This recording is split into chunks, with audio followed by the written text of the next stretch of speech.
સુરત મનપા સંચાલિત BRTS બસ કાઢેલા ફાટેલા tyre પર ચાલતી હોવાનો વિડીયો વાયરલ થયો. વિડીયો વાયરલ થતાં મનપા તંત્રમાં ખળભળાટ મચ્યો. મામલે ટ્રાન્સપોર્ટ કમિટીના ચેરમેને આપ્યો ખુલાસો. ચેરમેનનો દાવો છે કે વિડીયોમાં દેખાતી બસ અંગે તપાસ શરૂ કરાઈ છે.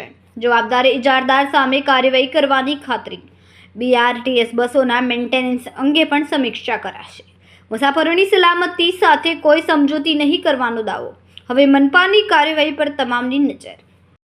નમસ્કાર, સોમનાથ મરાઠે પરિવહન સંઘની ચેરમેન સુરત મહાનગરપાલિકા. મારુતિ કંપનીની એક બસની ટાયર બાબતની જે ફરિયાદ અમને મળી હતી અને એનો જે વિડીયો વાયરલ થયો છે એની સ્પષ્ટતા કરવા માંગુ છું.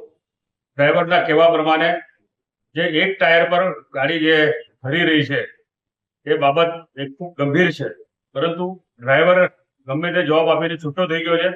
પરંતુ પછી અમે ડ્રાઈવરને તપાસ કરતા ડ્રાઈવર કહે છે બંને ટાયર વચ્ચે પથ્થર આવી ગયો અને પથ્થર આવવાના કારણે એક ટાયર ફાટી ગયો, એક ટાયર અમે ખોલાવી લીધું. પરંતુ ત્યાંથી અમે બસ ડેપો સુધી લઈ જવા માટે નીકળ્યા ત્યારે 20-25 પેસેન્જર બસમાં બેઠા હતા. જે અન્ય બસમાં જવા માટે તૈયાર નહીં થયા અને ભાઈ અમે આગળ સ્ટોપ પર ઉતરીશું. એ દરમિયાન કોઈએ ટાયર બાબત અને પેસેન્જર બાબતનો જે વિડીયો બનાવીને જે વાયરલ કર્યો એના કારણે અમે એજન્સીને જે કાર્યવાહી કરવા માટેની જે સૂચના આપી હતી, અગાઉ પણ અમે 1 મહિના અગાઉ આ એજન્સીને નોટિસ આપી છે.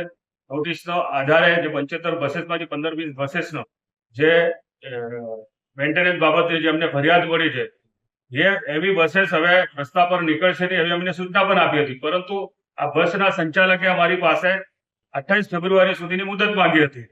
આજે આપણી પાસે અન્ય બસની શોર્ટેજ હોવાના કારણે આપણે આ બસ ચલાવવા માટે થોડા મજબૂર બનશે.